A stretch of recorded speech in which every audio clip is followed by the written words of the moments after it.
나이듦에 관하여.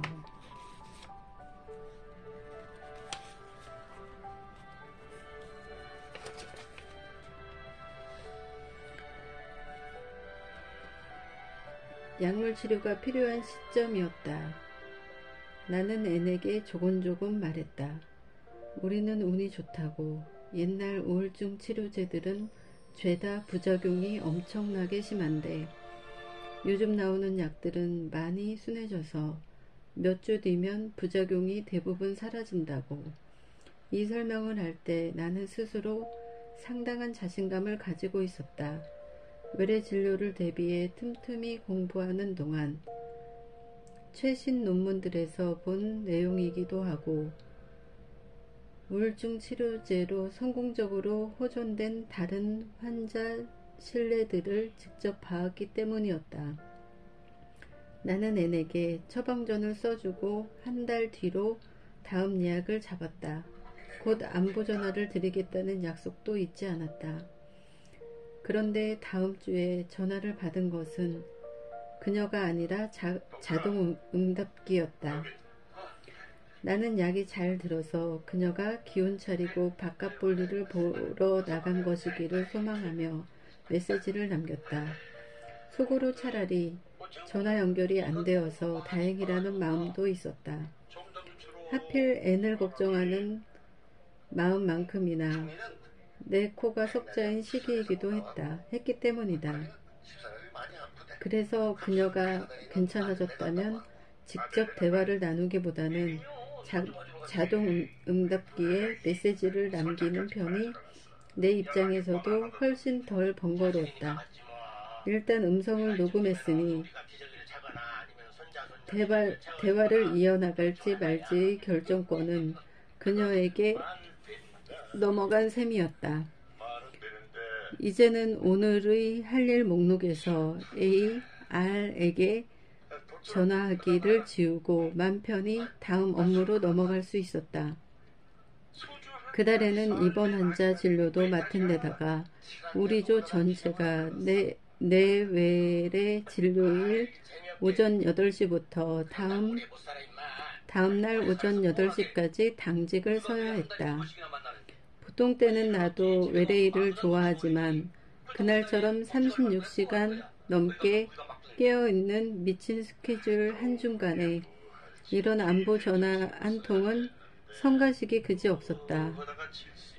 그날 오후 내 목표는 외래 진료를 최대한 빨리 무사히 마치고 외국으로 복귀하는 것뿐이었다. 의국으로 복귀하는 것뿐이었다.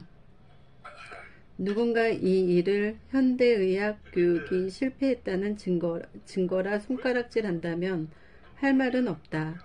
하지만 어떤 면에서는 살인적인 업무량에 시달리는 일반인들의 현실과 환자를 위해 옳은 일이 심각하게 불일치한다는 점을 보여주는 좋은 예라고 볼 수 있다. 임상 현장에 있는 의사는 N 같은 요주의 환자에게 안부 전화를 하고 때맞춰 처방전을 재교부해주고 환자의 질문에 응대하고 환자의 병원에 오게 해 직접 볼 필요가 있는지 판단해야 한다. 그뿐이 아니다. 입원 환자가 퇴원 후 외래 치료에 자연스럽게 적응하도록 돕는 것, 보호자와 가족들에게 주의사항을 확실히 전달하는 것 역시 의사의 몫이다. 이런 일들은 환자의 회복을 위해 필수적인 요소인데다가 길게는 몇 시간씩 걸리지만 어느 하나 의사의 공식 업무로 인정되지 않는다. 그렇기에 임상 현장 최전방의 의사들은 늘 만성피로와 과로사의 위험에 시달린다. 환자들의 기대와 의사들의 요구는 늘 충돌하고 의료제도의 목적과 실제 사이에는 엄청난 괴리가 존재한다. 모두가 아는 병폐지만 워낙 뿌리 깊어 누구도 손대려고 나설 엄두는 내지 못한다. 2주 뒤 막 출근한 나를 간호사가 불러세웠다. 긴급진료 환자예요. 아까부터 선생님을 기다리고 있었어요. 넘겨받은 차트에는 N의 이름이 적혀 있었다. 지금 아드님이 옆에 계세요. 진료실 의자에 힘없이 앉아있는 N은 여느 때보다도 훨씬 작아 보였다. N과 판박이지만 다부진 체격을 가진 중년 남자가 초조한 듯 진료실 안을 서성이고 있었다. 한 번도 이러신 적이 없는데 잭이 말했다. 지금 어머니가 제정신이 아니에요. 나는 N과 대화를 시도했다.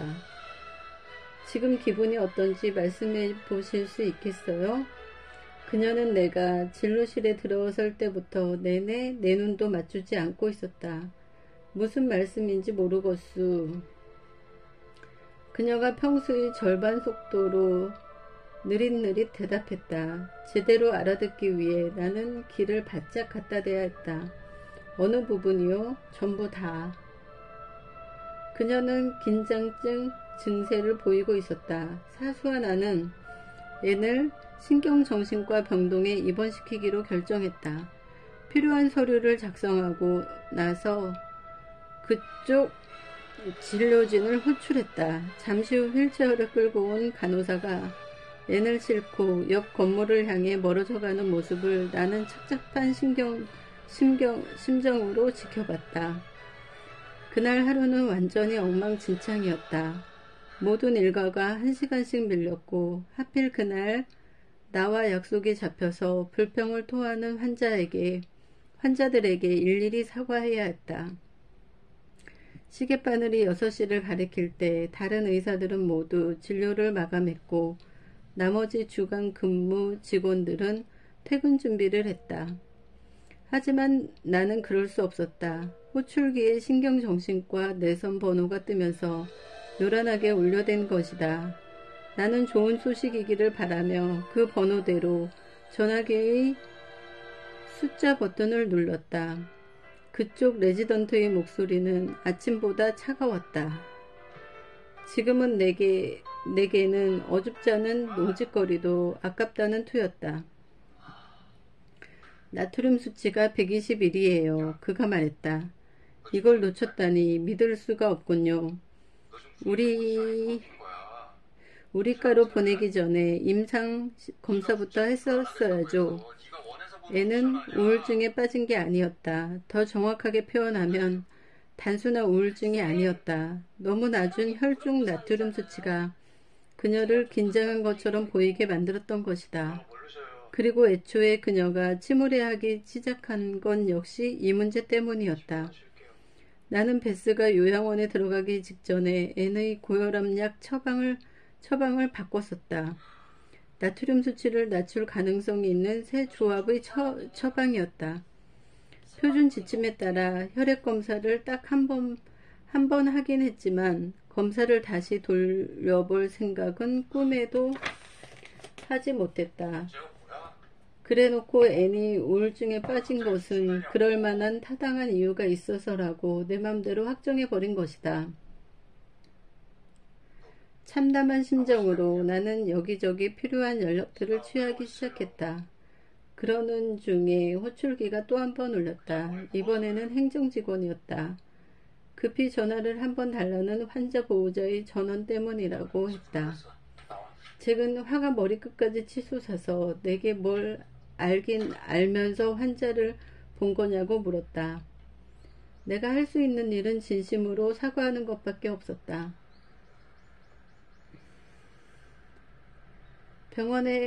병원에서 예상치 못한 일이 일어나고 그 피해가 환자에게 돌아갈 때 의료계는 그 사건을 자신들의 실수를 발견하고 더 실력 있는 의사가 되기 위한 배움의 발판으로 삼는다. N의 일이 있고 나서 우리과 전문의들과 레지던트들은 혈액검사의 필요성에 관해 많은 얘기를 나눴다. 투약 중인 배경약물이 많은 환자의 건강 상태가 갑자기 변하면 더 강력하게 의심되는 다른 원인이 있어도 반드시 혈액검사를 병행하자고 말이다. 또 우리는 고령 환자가 내가 N에게 처방했던 것과 똑같은 우울증 치료제를 복용한 뒤 나트륨 수치가 극도로 낮아진 최근 사례가 더 있다는 것도 알아냈다. 문제의 약은 선택적 세로토닌 재흡수 저해제라는 계열의 약제였다. 이 계열은 요즘에야 제약시장의 베스트셀러로 자리잡은 지 오래지만 당시에는 신약에 속했다. 그러나 이 자성의 노력에도 우리는 여전히 핵심을 놓치고 있었다. 그때 우리는 무슨 근거로 80대 노인과 젊은 성인의 우울증 치료 방법이 같을 거라고 단정했을까? 90이 다 된 일반 성인의 반토막만한 할머니에게 몸무게 70kg의 39 청년과 똑같은 용량을 처방해 놓고 난 도대체 무슨 정신으로 합병증이 전혀 없을 거라고 믿어 의심치 않은 걸까? 하늘이 우리 편이었는지 이번 일은 나와 앤 모두에게 좋은 쪽으로 잘 해결되었다. 앤은 병원에서 꾸준히 호전세를 보여 아들의 부축을 받으며 무사히 퇴원했다. 나는 5년 뒤 앤이 세상을 떠날 때까지 내내 그녀의 주치의를 맡았다. 이제는 잭이 당시 어머니의 나이가 되었고 우리는 지금도 연락하고 지낸다. 살다 보면 의사에게 받는 치료보다 더 많은 것을 의사에게 선사하는 환자들을 가끔 만난다. 애는 나를 노인의학이라는 신세계로 인도했다. 정작 나는 이쪽으로 넘어온 지 여러 해가 지난 뒤에야 그 사실을 깨달았지만 말이다.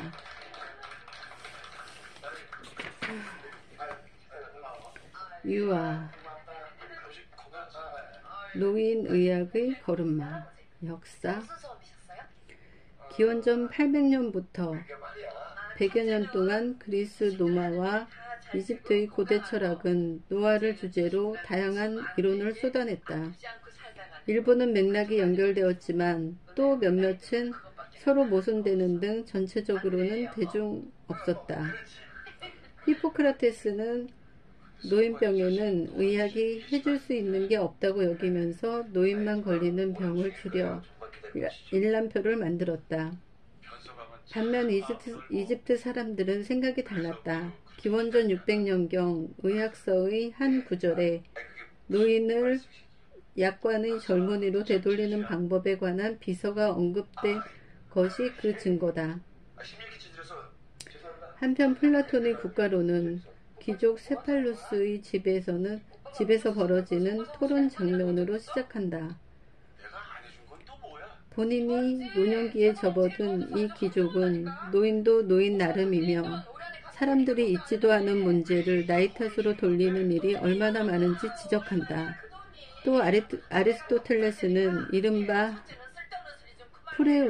푸네우마라는 영혼 이론을 발전시켜서 노화를 해석했다. 즉 생명력은 유한해서 시간이 흐를수록 줄어드는데 바로 그 때문에 사람이 나이를 먹을수록 생기와 방어력이 떨어져 병에 걸리고 결국 죽게 된다는 것이다. 이와 달리 키케로는 노년에 관하여에서 자연은 인간의 일생이라는 드라마를 시기별로 딱 맞게 다 계획해놨기 때문에 마지막만 허투루 썼을 리가 없다고 적고 있다. 그러면서 노인은 젊은이도 잘할 수 있는 일을 굳이 하지 않을 뿐 실은 더 큰 재능과 권력과 뛰어난 판단력을 가지고 더 훌륭한 일들을 더 잘해낸다고 말했다. 그런데 또 갈레누스는 노화가 자연스러운 과정이라고 보고 진짜 질병만 병리학의 맥락에서 해석했다. 그래서 그는 식단 조절과 행동요법을 통해 자기 관리를 철저히 하면 노화를 늦출 수 있다고 가르쳤다. 그 후 인류는 세천년을 벌써 2번이나 맞았다. 그럼에도 나이 든다는 것은 무엇인가? 라는 질문에 오늘날 우리의 대답은 그때와 크게 다르지 않다. 인터넷 검색도 정부 학술기관도 기타 굴지의 연구단체들도 고대 이집트 조상들의 말을 앵무새처럼 반복하며 노아에서 완전히 해방될 궁리만 한다. 저승에서 히포크라테스의 칭찬이라도 받으려는 것처럼 영국은 2018년 노년층을 더 세심하게 보살피자며 고독부를 신설해 장관을 새로 임명했고, 미국은 고령 가족 부양자에게 보조금을 지급하는 법안을 통과시켰다. 그러나 여전히 노인을 위한 의료 서비스 대부분 주먹구구식이고 비인기 분야라는 인력도 턱없이 부족하다.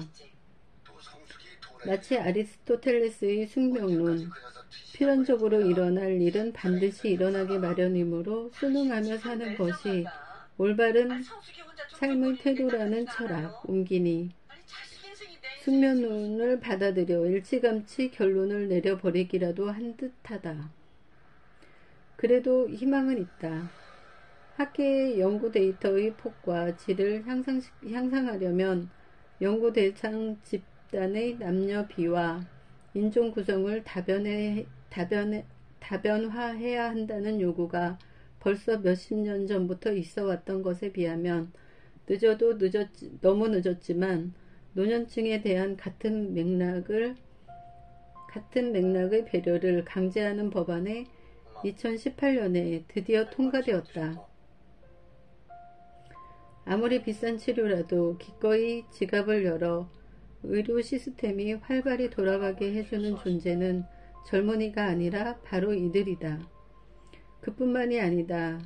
건강한 노년기 혹은 성공적인 노년기라는 말이 유독 자주 들려오는 요즘이다.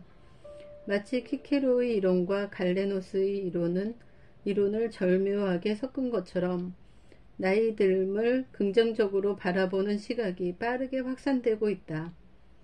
건강하고 즐겁게 사는 젊은 노인과 쏙까지 시들어 꺼져가는 진짜 노인을 구분하는 신조어들이 하루가 멀다고 생겨나는 건 역시 같은 맥락이다. 이제 진짜 이야기가 시작되려고 하고 있다. 역사를 문자로 기록하기 시작한 이미 그 옛날부터 노아의 생물학적 원리에 관해서는 단결이 잘 되는 이들 사이에서도 현상의 해석을 두고는 또 이견이 분분했다. 가령 고대 그리스의 의사들은 고령자 역시 성인 집단의 구성원이며 고령은 집단과 치료법을 결정할 때 고려하는 수많은 변수들 중 하나에 불과하다고 봤다. 그러면서도 한편으로는 고령 환자를 몸이 차다는 이유로 젊은 성인과 구분짓고 오히려 습성이 강한 어린이나 여성과 같은 범주로 묶었다. 말하자면 고대 그리스의 의학의 기준에서 온전하게 건강한 인간 부류는 젊은 성인 남성뿐이었다. 나머지는 모두 타고난 체질 탓에 완벽하게 건강하지도 그렇다고 확 알아눕지도 않는 어중간한, 그리고 법적으로도 사회생활을 하기에 능력이 딸리는 상태에 있었다. 최초 문명의 기록이 이랬으니 어쩌면 그 전부터 인류는 노인을 기능적으로 부족한 인간으로 간주해온 셈인지도 모르겠다. 그리스의 시대가 저물고 새롭게 의학 발전을 주도한 것은 중동 국가들이었다. 10세기의 아라비아 학자 알지자르가 대표적인 인물이다. 그는 노년기에 건강을 유지하는 방법을 주제로 여러 권의 책을 집필했는데 불면증과 건망증을 노화 때문에 걸리는 병이라고 기술했다. 11세기에 그 유명한 페르시아 대학자 이븐 시나가 등장했다. 현대의학의 아버지로도 일컬어지는 그는 저서 의학 정전에서 운동, 식이요법, 양질의 수면, 그리고 특히 변비 관리를 통해 건강을 유지할 수 있다고 설파했다. 이것은 갈레노스의 위생학 이론을 그대로 계승하는 것이어서 1000년도 더 된 그리스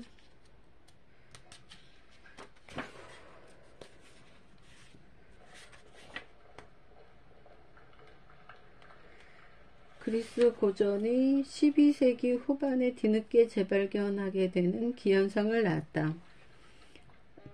그렇게 건강 양생법, 원제는 라틴어인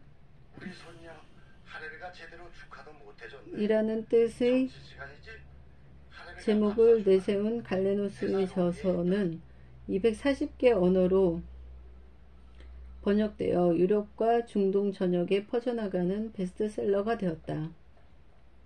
이분 신화와 갈레노스의 가르침을 바탕으로 13세기 카톨릭 사제이자 의사였던 로제 베이컨은 사람이 늙는 것은 몸에서 열이 빠져나가기 때문이라는 갈레노스의 가설에 살을 붙였다.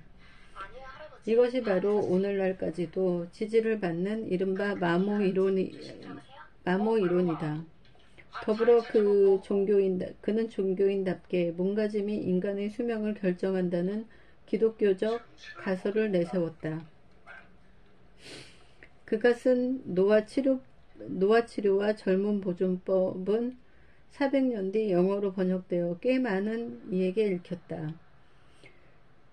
이처럼 유럽에서 노인의학이 한동안 제자리만 맴돌았다.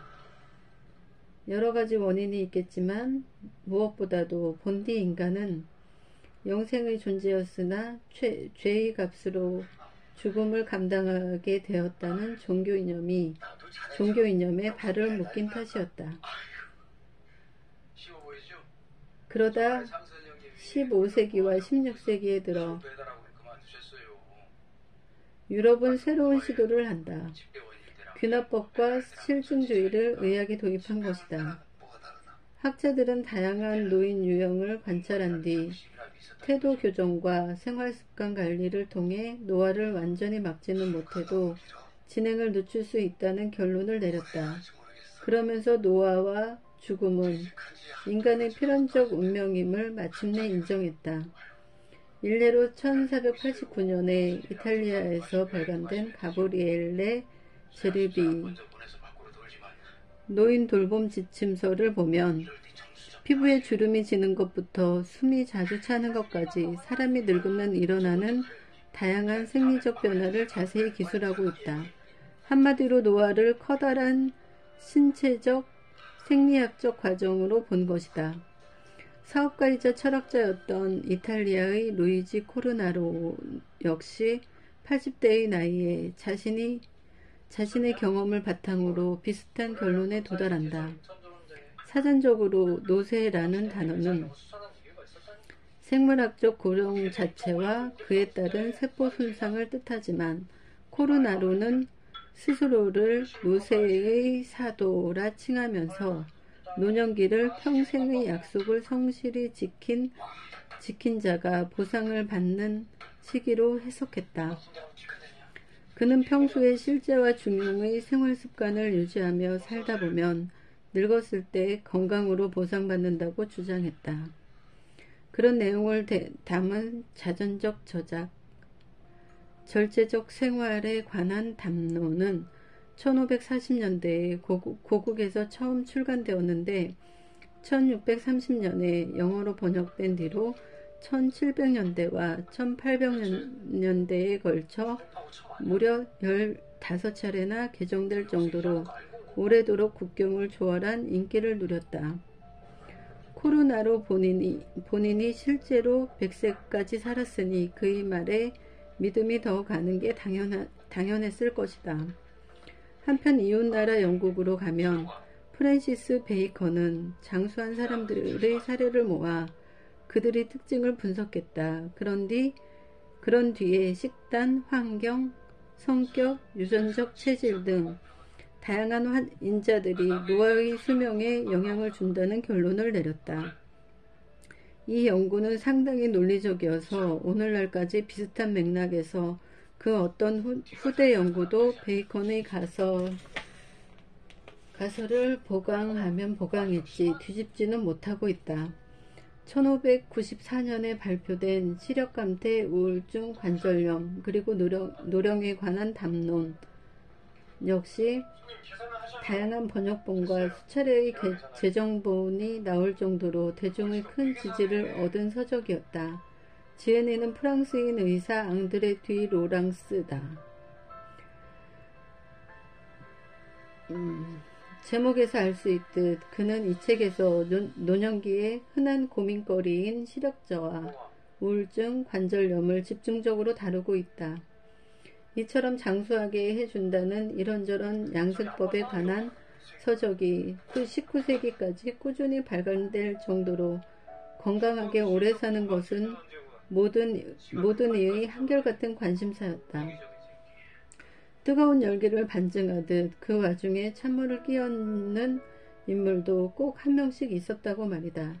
설마 100년 상수를 누린 사람들이 진짜로 있었겠느냐며 장수의 진실과 허상을 낸 윌리엄 톰스처럼 이어지는 16세기와 17세기를 가장 잘 정의하는 한 단어는 아마도 과학혁명일 것이다. 이때는 의료계에서 해부학과 병리학이 크게 발달한 시기이기도 하다. 시체뿐만 아니라 살아있는 환자를 대상으로도 해부와 절개 수술이 널리 용인된 덕분이다. 그에 따라 노화에 따른 신체 변화의 묘사가 한층 정밀해진 것은 당연했다. 르네 데카르트와 프랜시스 베이컨을 비롯해 당대를 주름잡던 철학자들은 마치 요즘 과학자들과 다를 바 없이 의학 연구로 검증된 권장 생활 규칙들을 평생 실천한다면 수명을 연장하고 온갖 질병을 뿌리 뽑을 수 있다고 믿었다. 한술 더 떠 마르키 드콩 도르세는 과학이 보건 수준을 크게 향상시킬 것이라고 날카롭게 통찰했고, 나폴레옹은 언젠가 인류가 본인의 불사 여부를 선택해 조작할 수 있는 날이 올 거라고까지 예견했다. 참고로 이 아이디어를 모두 열렬히 환영한 건 아니다. 토머스 멜서스는 인구 과밀화 문제를 지적했으며, 조나선 스위프는 걸리버 여행기에서 불사의 존재인 스트랄드 브럭을 감정도 영혼도 없이 하루하루 연명해가는 종족으로 묘사하며 풍자했다. 과학의 위상이 몰라보게 달라진 16세기에서 17세기였지만 한편에서는 갈레누스가 그랬듯 고령 건강 상태와 병환 상태 사이에 어디쯤의 질병 정도로 보이는 시각이 여전했다.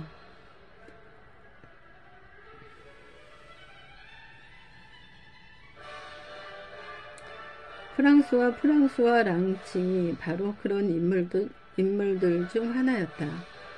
단편 의학 논문 시리즈 오프 스쿨라 메디카의 하나로 1627년에 발표된 그의 원고를 보면 랑칭은 운기가 빠져나가 일어나는 자연적 노쇠와 병이 일으키는 우발적 노쇠를 구분하고 있다.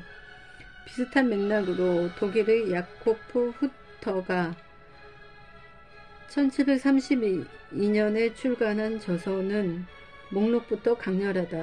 노쇠한 것 자체가 건강하지 못한 것이다. 그래서 그는 노인은 나이를 충분히 많이 먹었기에 죽는 것이라고 주장하며 고령이 곧 병환임을 설명하는 독자적인 가설을 세웠다. 그 내용인즉 나이를 먹을수록 체내 섬유 조직들이 점점 딱딱하게 굳는데 결국 혈관이 막히고 피가 썩을 때 죽음에 이른다는 것이다. 그럼에도 유럽에서 노화의 생물학에 대한 이해는 18세기 무렵에 또 한 번 크게 도약했다. 그래서 이제는 정상적인 노화와 질병이 별개이며 건강한 노후를 보내는 듯 보이는 어른들의 몸속에서도 겉으로 드러나지 않는 퇴행성 변화들이 계속 진행된다는 게 점차 상식으로 자리 잡게 되었다. 이런 인식 변화는 매우 중요하다. 만성질환을 다른 질병들과 구분해 부각시키고 노인들은 같은 병에 걸려도 다른 증상을 보일 수 있다는 사실을 각인시키는 계기가 되었기 때문이다. 이제는 노인의 죽음이 생명력이나 운기가 바닥나서가 아니라 특정 질환 혹은 겹겹의 병환 상태의 탓임을 의사가 아닌 일반 시민들도 알 정도가 되었다. 늙는 것 자체는 병이 아님을 이제야 인정받은 셈이다. 나이가 들수록 만성질환이 하나둘 쌓인다. 그런 상태로 몇 년 혹은 십몇 년을 아무 증상도 없이 모르고 지내는 일이 허다하다. 그런 현실을 1761년에 조반니 모르가니가 질병의 병소와 원인에 관하여에서 거의 최초로 공식적으로 언급했다. 뒤이어 1892년에는 독일의 하인리히 로신이 신진대사 능력이나 각종 장기의 기능이 떨어지는 노년기는 한평생 일어나는 신체의 변화의 단계들 중 하나일 뿐이다. 그러니 노인은 병이 없어도 병약한 게 당연하다라는 내용의 글을 투고하기도 했다. 의사나 의학교수가 아니라는 뜻에서도 법학교수였던 그가 통찰력을 보였다는 점이 흥미롭다. 한편 미국의 벤저민 러시는 1793년에 환자와 그 치료 사례들로 알아본 노년기의 심신상태에 관하여 에서 단지 나이가 많다는 이유만으로 세상을 떠나는 노인은 거의 없다고 지적했다. 여기까지만 보면 저자가 좀 깨인 사람인가 싶은데 뒤로 가면 갈수록 그렇지만도 않다. 러시는 최신 동향을 반영하긴 했지만 건강하게 늙어가게 해준다는 전통적 양생법들을 여전히 큰 비중으로 다뤘다. 더불어 유전자의 영향을 언급하면서 결혼의 가정을 꾸리는 것과 차분한 성품을 기를 것을 권고하기도 했다. 19세기에는 노화의 개념이 크게 재정비되었다는 점에서 의미 있는 시대다. 과학 발전의 공도 있지만 이번에는 사회 개혁의 기여가 더 커졌다. 이 근대에는 빈부와 국가 보건 정책이 중요한 변수라는 인식이 확산됨에 따라 우리 사회의 연로한 시민들을 지자체와 중앙정부가 협력해 부양해야 한다는 목소리가 높아졌다. 특히 인생은 긴 여행과 같으며 무엇보다도 개개인의 처신이 중요하다는 기성세대의 사고방식은 19세기 후반에 신흥 근대주의 세력으로부터 도덕적으로 정당한 인격체가 아니라 품위 있는 겁쟁이만 양산한다며 맹렬한 비난을 받았다. 결국 20세기 초로 넘어오면 미국을 필두로 서구 사회 전체가 노화에 관한 기존의 종교적, 형이상학적, 우주 철학적 해석을 모두 내던진다. 그리고는 대신에 또 인간의 노화,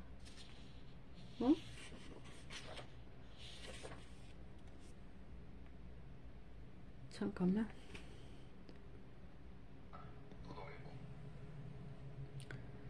그러고는 대신에 인간의 노화가 어떻게 왜가 아니라 일어나는가를 오로지 생명과학의 관점에서 파헤치기 시작한다.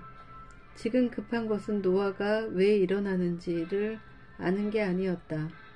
일단 노화의 배경 기전을 밝혀내면 노화를 통제하는 것은 시간 문제일 터였다. 그렇게만 된다면 왜는 중요하지 않다는 게 20세기 선구자들의 생각이었던 것이다. 그런데 어떻게 과학계와 사회 전반이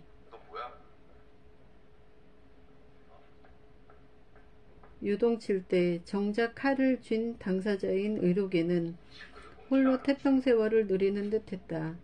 바깥 세상에서 아무리 떠들어도 노인은 어차피 다 저러다 돌아가실 운명이라는 의료계의 선입견이 그만큼 뿌리 깊었던 것이다. 노아의 병리학적 성격만 확대해서 보는 19세기의 시선과 확실한 완치만을 진짜 의학으로 인정하는 20세기의 사고방식이 만민에게 평등해야 할 노인 의술의 사각지대로 몰아넣은 셈이다. 그런 가운데 예외도 있었다. 독일의 알로이드 알츠하이머와 에밀 크레펠린 스승의 이름을 따 알츠하이머병이라는 용어를 만들었다. 에밀 크레펠린이나 영국의 일부 의사들이 바로 그랬다. 그들은 치매라는 질환의 특성을 상세하게 분석했다. 그러면서 예리하게도 젊은 시절의 생활 습관이 노년기의 건강에 어떤 영향을 주는지, 노년기에는 여러 가지 질환을 동시에 앓는 것, 즉 다중이완 탓에 어떤 어려움이 있는지에 주목했다. 손실을. 하지만 이런 노력에도 정상적 노화와 병적 노화 사이의 경계는 여전히 모호했다. 오늘날이라고 크게 다르지 않지만 20세기 의료계의 지배적 견해는 치료가 더 쉽고 보정효과가 더 가시적인 젊은 성인들과 달리 노년층에게는 의료 자원을 투입하는 것이 아깝다는 것이었다. 그런 까닭에 노인 환자에게 의사들이 흔히 취하는 전략은 바로 웬만하면 무시하는 것이었다. 신경 쓸 일도 안 생기고 돈도 안 들고 꾀병 환자까지 막을 수 있으니 일석삼조였던 것이다. 20세기의 병든 늙은이는 사회생활도 사교활동도 포기하고 병상에 누워 지내는 것밖에 달리 도리가 없었다. 그저 비바람 피할 방 한 칸이라도 있고 배골치 않는다는 데에 감사할 뿐이었다. 그러니 고령 집단에서 우울증, 비만, 근육 위축, 욕창의 발생률이 유독 높았던 것은 당연하다. 그러나 1930년대의 분위기가 반전되기 시작한다. 영국 노인학계의 데모라 불리는 외과의사 마저리 워런이 고령 환자를 위한 재활 물리치료의 필요성을 주창하면서부터다. 레지던트 1년차에 배정받은 환자 714명의 목록을 보고 워런이 받은 첫인상은 환자 분류가 엉망진창이라는 것이었다. 그녀는 일단 고령 환자들을 따로 추렸다. 그런 다음 그들만 여러 진료과가 공동 운영하는 재활 프로그램에 투입했다. 이것은 당시로서는 선례를 찾을 수 없는 참신한 시도였다.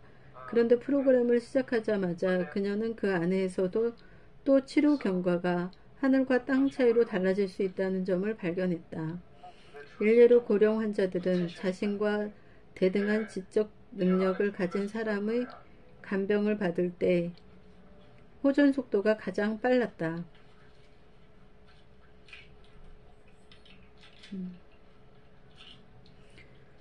그렇구나.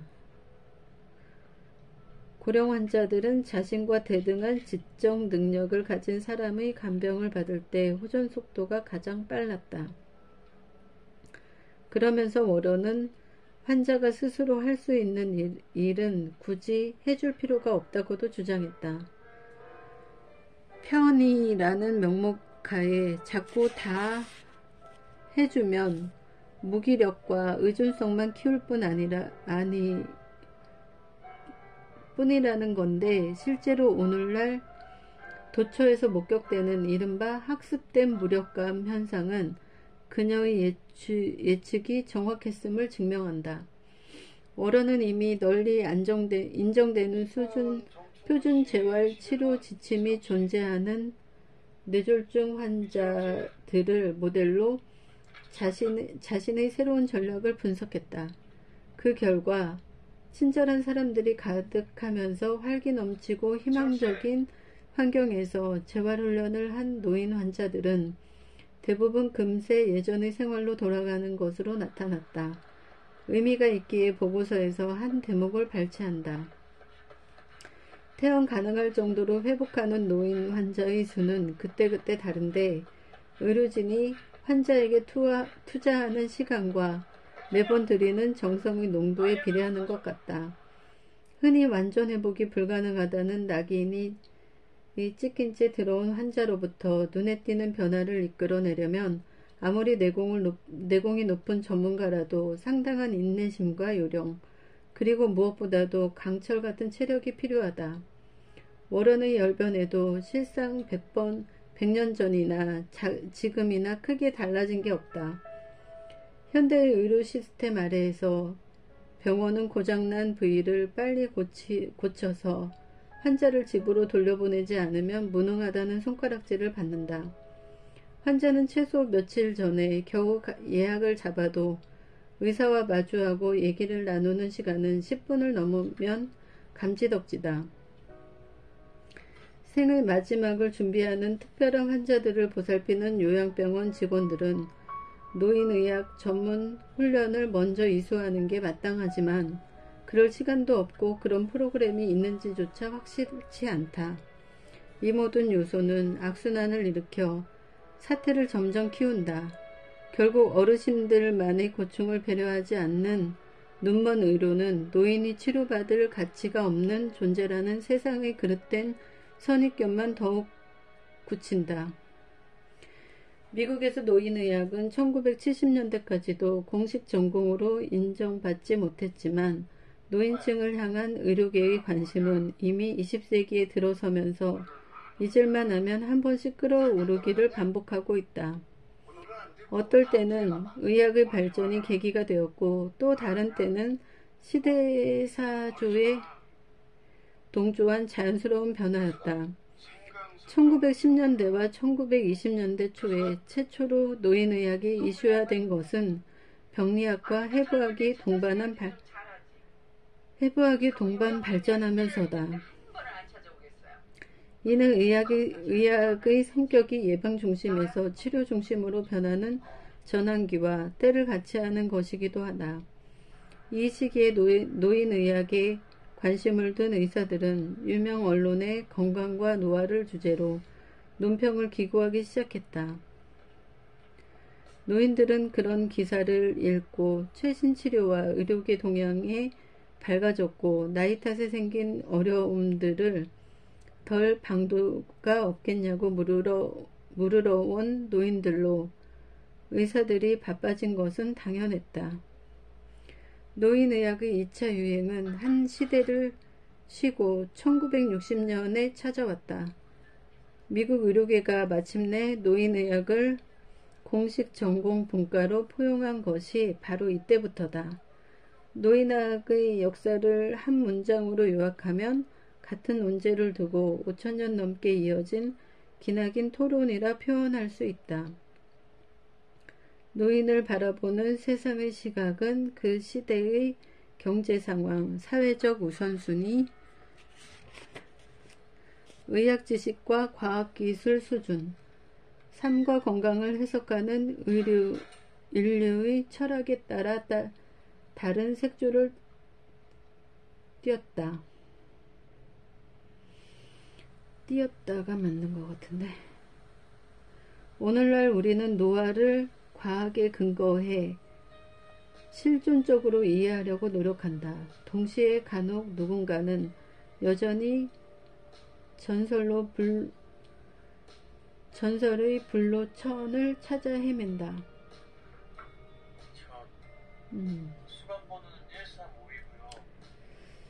나도 그런가? 그렇게까지는 아닐지라도 가능하면 늙지 않으려고 발버둥치는 현대인은 사방천지에 널렸다. 그런 가운데 정상적 노화와 병적 노화를 명쾌하게 구분짓는 기준이 무엇인지나 노화가 과학기술로 완치될 수 있는 성질의 것인지 여부는 여전히 불분명하다. 다만 확실한 한 가지는 의학의 역사는 노인학의 역사를 투영하는 거울이라는 것이다. 그런데 노인학의 역사는 말한다. 오늘날 혁신적이라고 극찬받는 전략들이 실은 대상과 명분을 그대로 갖다 쓴 고리적 유행의 재탕이라고. 바뀐 건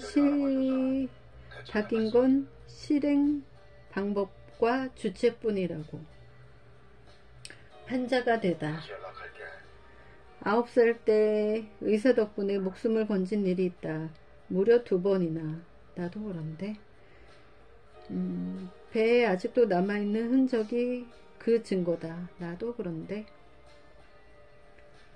나는 콜로라도주에서 며칠을 실제로 숙식하면서 진행되는 캠프에 가 있었다.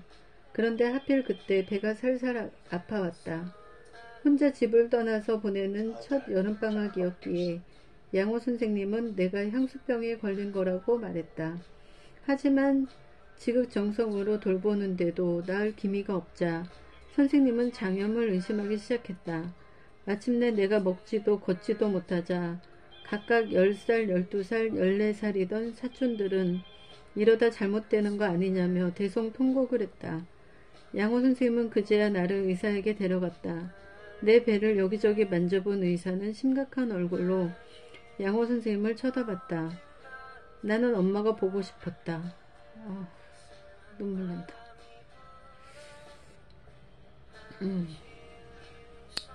천사 같은 목소리에 어울리지 않게 엄청난 행동파인 캠프 대장 사모님이 엽총을 맨 양호 선생님과 함께 이미 맹장이 터져버린 나를 차에 태웠다.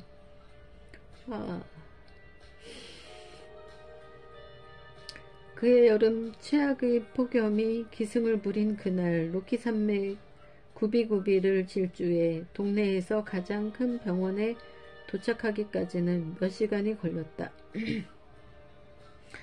손가락 하나 까딱할 기력도 없던 나는 가는 내내 차 뒷좌석에 깔린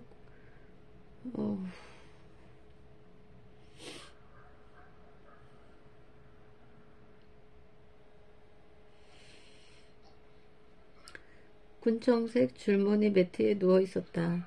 그때가 1972년이었는데 내 차연식이 내 나이보다 더 오래된 탓에 울퉁불퉁한 산길의 충격이 몇 배로 증폭되어 내게 전달됐다. 뱃속에 고름덩어리가 가득한 응급환자에게 적합하다고는 절대로 말할 수 없는 승차 조건이었다. 창문이 열려 있었음에도 차 안은 온통 찜통 그 자체였다. 그날 바깥 온도는 39도였고 내 체온은 그보다 조금 더 높았다. 꿈이라도 꾸듯 열기에 흐늘거리는 야자나무며 수영장의 물결이며 코끼리, 개, 뱀 따위가 눈앞에서 행진을 벌였다. 이 광경을 앞자리의 어른들에게 말해도 믿을 것 같지는 않았다. 양호 선생님은 수시로 다정한 말을 건네며 내 상태를 체크했다. 차 안의 긴장감은 한낮 태양의 열기만큼이나 무겁고 위압적이었다.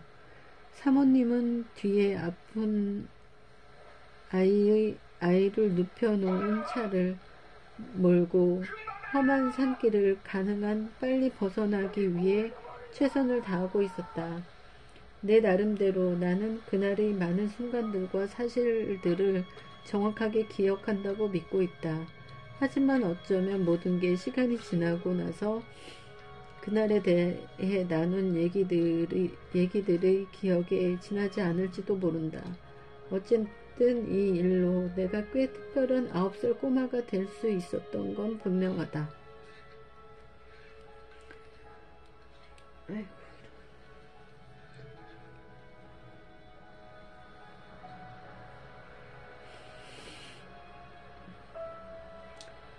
첩첩산중을 헤쳐가며 아픈 꼬마를 병원으로 데려간 사람이 왜 하필 사모님이었는지는 잘 기억나지 않는다. 그때는 누군가 아프면 그 자리에서 살을 째든 누군가에게 데려가든 결정은 항상 남자의 몫이고 여자는 옆에서 간호만 하던 시절이었는데, 차가 나뭇가지나 돌멩이 혹은 구렁을 지나느라 덜컹거릴 때마다 누가 내 뱃속에 활활 타오르는 불막대기를 쑤셔넣는 느낌이었다. 몹시 고통스러웠지만 소리를 지르기는커녕 끙끙거릴 기운조차 없었다. 눈물이 계속 흘렀고 나는 입술을 깨물며 참았다. 견딜 수 없이 덥고 죽을 것처럼 아팠다.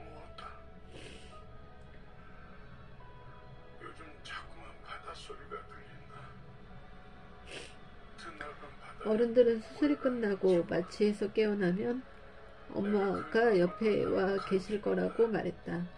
그러나 엄마는 없었다. 그때는 친부모조차도 면회 시간 이외에는 아픈 자식을 만날 수 없었다.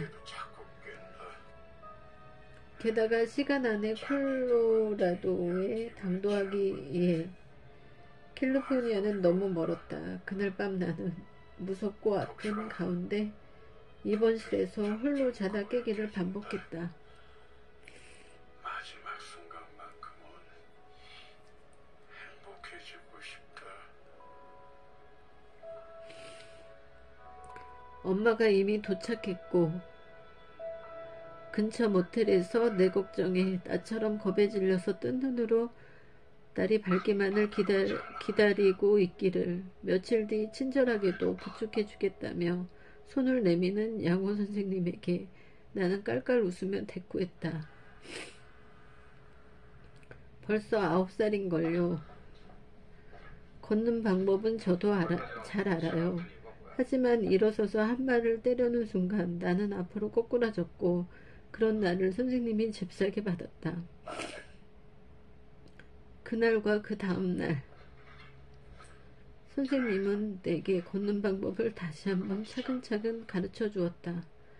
그렇게 7월 4일 독립기념일을 나는 병원에서 보냈다. 해가 저물고 의사들은 대부분이 퇴근하고 없는 한가한 시간에 당직 간호사 언니들이 어린이 환자 몇몇을 휠체어에 태워 산책을 나갔다. 그래봤자 어린이 병동 건물 현관까지였지만 엄밀히 따지면 규칙 위반이었다. 여름밤의 공기는 싱그러우면서도 담요처럼 따뜻했다.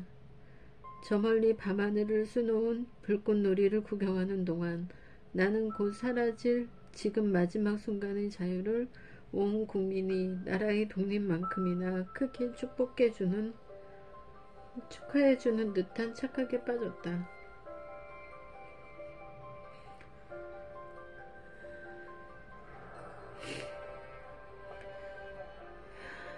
이건 느껴본 사람만 알 수 있는 거야. 경험한 사람만 알 수 있는. 아씨.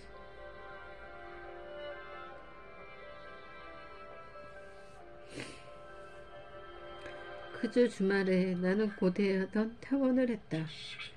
덴버 공항에서 사람들은 나를 태운 휠체어를 밀고 가는 엄마를 다들 한 번씩 돌아봤다. 나는 사람들에게 내가 몸 어딘가 망가진 애가 아니라는 걸 보여주고 싶어서 화장실에는 걸어 들어가겠다고 고집을 부렸다. 원래는 완전히 멀쩡한데 작은 사고로 잠깐 조심하는 거라고 스스로 확인하고 싶었던 것 같다. 세상에. 글쎄 안 된다니까.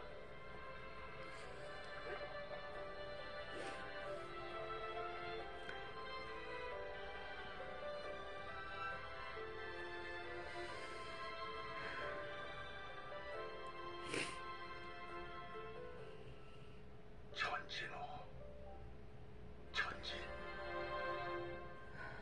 내가 어릴 때 많이 아팠구나.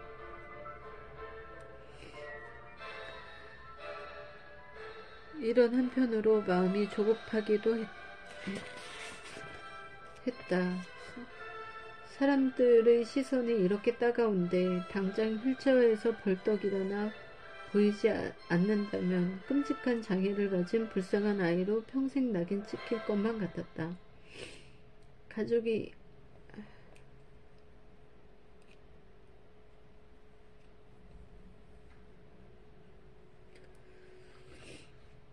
가족이 집에 들어섰을 때 나는 동생과 익숙한 내 방을 다시 보게 되어 날아갈 듯 기뻤다.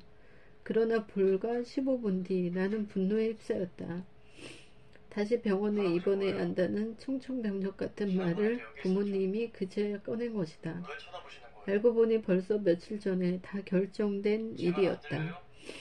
그러니까 나는 집이 아니라 집 근처의 병원에 들어가려고 샌프란시스코로 돌아온 셈이었다. 아직까지 생각나는 그의 여름의 마지막 두 기억은 모두 샌프란시스코 병원에 있었던 일이다. 사건의 맥락을 제대로 이해하게 된 것은 그로부터 무려 15년이나 흘러 내 자신의 의대생이 되고 나서였지만 우선 첫 번째 기억에서 나는 들것에 실려 수술실로 들어가는 중이었다. 녹색 수술복, 흰 가운, 종이 위생모, 의료용 마스크 등등 의료 관계자임을 단번에 알 수 있는. 근데 어르신이 발레를 하시겠다고요? 예. 여기는 개인 연습실이지 발레 학원이 아니에요. 병원에 못 갈 것 같다면 이제 거절 한마디에 포기할 생각이었으면 오지도 않았습니다. 레슨비도 내고 시키는 건 뭐든지 다 할 테니 일단 시작만 하게 해주십시오. 부탁드립니다. 이래봬도 체력은 꽤 쓸만합니다. 그러니까 취미나 운동이 필요하신 거면 아니에요. 온전히 발레를 해보고 싶어요. 그러니까 발레 학원으로 가시라고요. 여기서 배우면 안 될까요?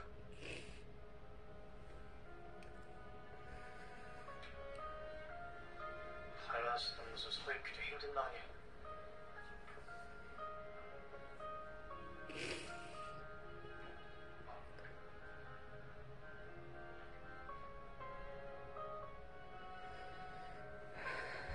오늘은 여기까지 못 읽겠다.